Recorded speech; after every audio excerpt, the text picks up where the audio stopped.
Assalamualaikum warahmatullahi wabarakatuh. Saya Khadijah Makarim. Topik kita kali ini adalah jangan rendah diri saat proses bimbingan skripsi. Teman-teman sekalian, topik ini saya tujukan kepada teman-teman yang mungkin pernah merasakan takut bertemu dosen pembimbing. Coba diingat-ingat, siapa yang pernah merasa kalau takutnya sedikit nggak apa-apa, tapi begitu merasakan sangat takut, nah siapa coba? Apa sebabnya? Kadang takut kalau misalnya sebelum COVID-19 kan misalnya tatap muka maksud saya, pada saat proses bimbingan itu takut bertemu misalnya offline ya. Kalau sekarang kan online aja takut misalnya. Ada teman-teman yang berkeluh kesah, curhat, sangat takut untuk menelpon, takut untuk mengirim pesan WA aja takut gitu. Lalu pesannya belum dijawab, untuk ingin mengkonfirmasi aja takut gitu. Itu kan aneh ya. Jadi masa melalui media sosial aja, misalnya tatap muka takut, lalu menulis pesan di WA aja takut, lalu misalnya mengkonfirmasi kenapa pesannya belum dijawab, tentu dengan cara tertentu, itu juga takut gitu. Nah, ada apa? Siapa coba yang merasakan hal ini? Kemudian ada yang kalau misalnya bertemu itu jantungnya berdebar-debar gitu. Kemudian kalau misalnya sedang jalan menuju ruang dosen pembimbing aja udah deg-degan, takut itu kalau tatap. Mungkin sekarang juga ada yang bimbingannya sudah mulai dengan tatap muka ya. Kemudian menghindar jika bertemu dengan dosen pembimbing misalnya. Jadi coba diingat-ingat siapa yang merasakan ini.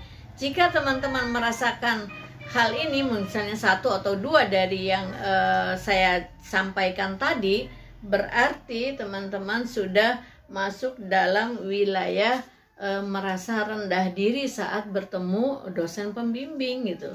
Nah, saya ingin membantu teman-teman kalau apa misalnya dampaknya atau buruk ya, dampak buruk atau dampak negatif dari perasaan rendah diri itu pada saat proses bimbingan misalnya. Nah, rendah diri itu adalah suatu gangguan kepribadian yang ditandai dengan rasa tidak nyaman sosial ya. Jadi dan penghindaran terhadap kontak interpersonal. Jadi ini adalah merupakan gangguan kepribadian. Kalau terus berulang ya terhadap sesuatu yang misalnya tadi ketemu dosen sangat takut, sangat ya, kalau sangat itu sudah merupakan gangguan. Kalau takutnya sewajar sedikit sehingga bukan gangguan. Ini kalau sudah sangat itu merupakan gangguan kepribadian. Jadi membuat kita tidak mampu berkomunikasi gitu ya. Jadi lebih memilih untuk menarik diri. Kemudian rasa rendah diri itu adalah perasaan lebih rendah dibanding orang lain gitu. Nah, ini bisa jadi imajinasi teman-teman sendiri gitu. Kok merasa banyak kekurangan itu bisa ada dua kemungkinan. Mungkin hanya imajinasi saja, pikiranmu saja, atau memang ada kenyataan, memang kamu ada beberapa aspek yang lebih rendah kemampuannya dari orang lain gitu. Jadi rendah diri ini adalah lebih gampang itu adalah kamu tidak menghargai dirimu sendiri gitu, tidak menghargai kemampuanmu sendiri gitu, sehingga tadi muncul misalnya minder, merasa tidak bisa apa-apa padahal banyak kemampuan yang kamu miliki. Kemudian merasa tidak punya apa-apa padahal kamu punya banyak kemampuan. Pesimis gitu ya, apa-apa tuh takut. Nah, kalau pesimis tuh sering takut gagal gitu ya. Kemudian karena itu semua juga menyebabkan kamu menjadi mudah stres gitu.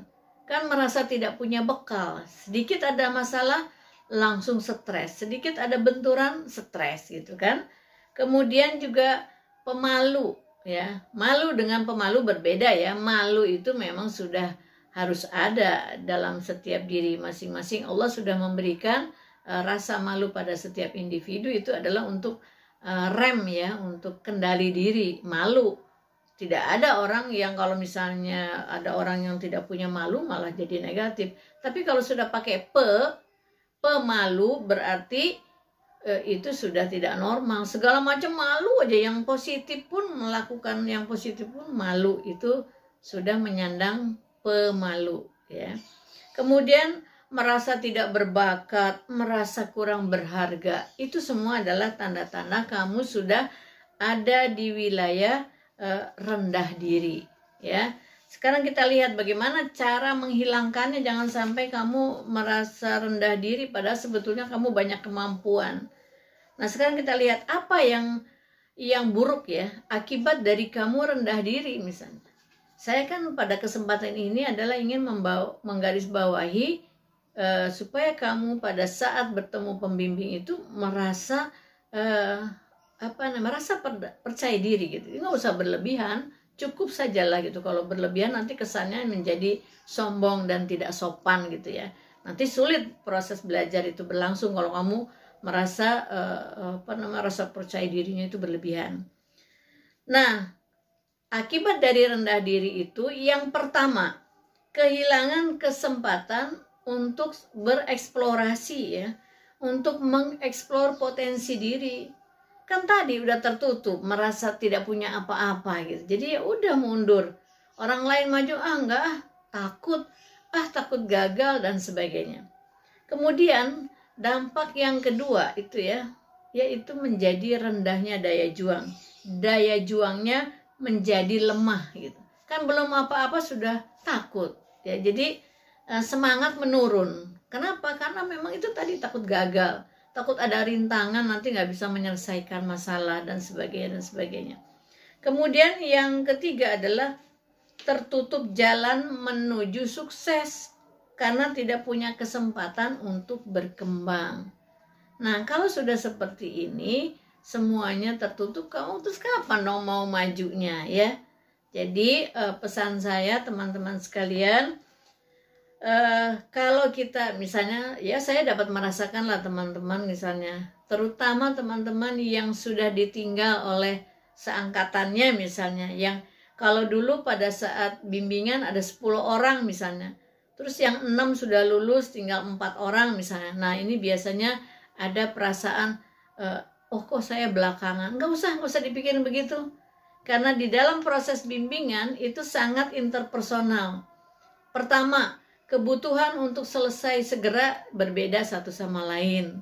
Kemudian yang kedua, kemampuan penyesuaian diri dengan dosen pembimbing berbeda. Kemudian mutu dari penelitiannya, rumitnya, sederhananya, tingkat penelitian itu kan berbeda. Ya, respondennya berbeda. Banyaklah perbedaan yang menyebabkan ada yang lebih cepat selesai, lulus, ada yang masih di belakangnya. Enggak apa-apa. Jadi sebaiknya kamu tengah-tengah aja. Jangan melihat terlalu mengukur diri rendah. Bagi kamu misalnya melihat temanmu sudah lulus, jadikanlah itu semangat gitu ya. Terus kalau misalnya ada yang belum lulus, jadikanlah itu sebagai pembanding misalnya gitu ya, temanmu untuk menyelesaikan. Tadi kan ada 4 misalnya dari 10. Ya udah yang 4 itu bersama-sama saling mempengaruhi satu sama lain untuk maju bersama, kemudian lulus juga bersama gitu ya. Yang kedua, bagi teman-teman yang sudah mulai merasa takut, merasa kurang kemampuan dan sebagainya, segera rubah ya. Janganlah seperti itu. Bagaimana caranya? Yang paling penting, buatlah grup dengan teman-teman yang senasib, ataupun misalnya satu pembimbing, atau bisa juga beda pembimbing tapi kamu cocok, yang mungkin beda angkatan, adik kelas, tidak apa-apa. Di dalam sebuah perguruan tinggi nggak usah terlalu berpikir seperti di SMA. Kalau adik kelas tuh seperti apa misalnya hubungan. Kalau di perguruan tinggi nggak apa-apa kita, teman seangkatan sudah banyak yang lulus. Nah, sekarang yang bimbingan dengan satu pembimbing yang sama adalah adik kelas. Ya udah, itu jadikanlah teman kita untuk berjuang bersama-sama, nggak apa-apa. Jadi malah banyak teman. buatlah grup misalnya 5 atau 10 orang yang mempunyai semangat satu sama lain yang hampir sama, sehingga satu sama lain saling melengkapi, saling mempengaruhi ke arah yang positif. Jadi nanti yang penakut bisa ditarik oleh temanmu yang merasa pemberani, berjuangnya itu lebih semangat, dekati itu, bergaulah dengan mereka. Ya, saran saya, jika kamu melihat ada temanmu yang sangat lancar bimbingannya, jangan dilihat, kok dosennya pilih kasih dan sebagainya, tapi belajarlah kenapa dia bisa lancar. Ya, strateginya seperti apa yang harus kita lakukan supaya seperti dia, supaya lancar bimbingannya itu. Jadi mengubah perhatian atau pikiran yang negatif menjadi yang positif. Jadi sehat lahir batin gitu. Jadi jangan sampai merasa kamu dibedakan dari yang lain, kemudian kamu tidak belajar ya.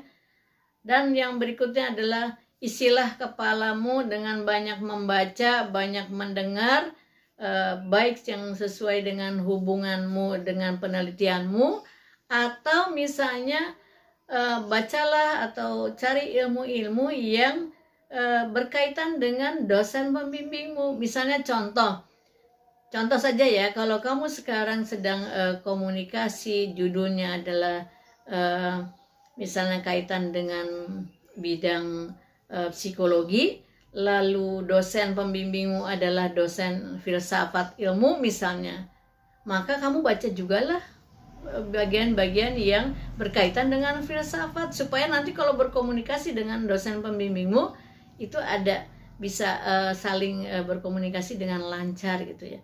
Dan bahkan kalau bisa di bab 2 penelitianmu juga ambillah analisisnya itu berkaitan dengan filsafat misalnya, karena filsafat itu adalah induk segala ilmu. Jadi bisa diambil itu filsafatnya apa dari penelitianmu itu, supaya dosenmu juga tertarik, oh ya anak ini ada ilmu filsafatnya yang dibahas misalnya.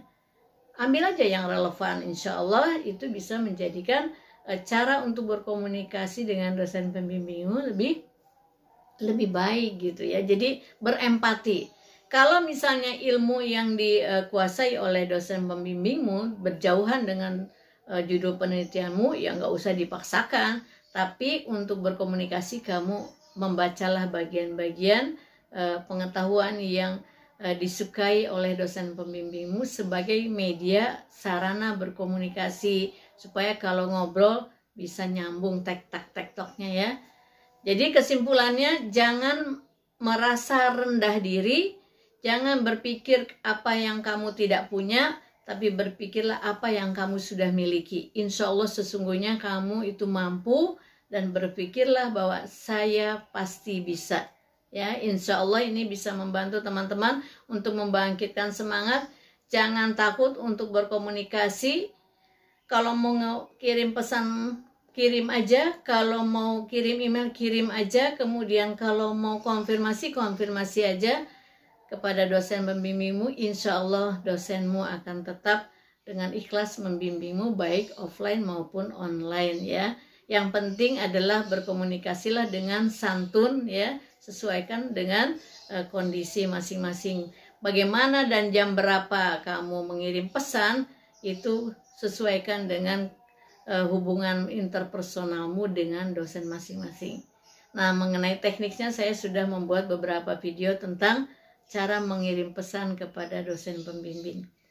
Terima kasih, jangan rendah diri, semangat, bangkitkan semangat, rasa percaya diri supaya kamu cepat lulus ya. Jangan lupa share ke teman-teman yang saling membutuhkan, yang sedang proses bimbingan pada saat ini, supaya kamu semua bisa lulus cepat ya, tepat waktu, cepat berkarya. Mohon maaf bila ada kekurangan. Sampai ketemu di lain kesempatan. Assalamualaikum warahmatullahi wabarakatuh.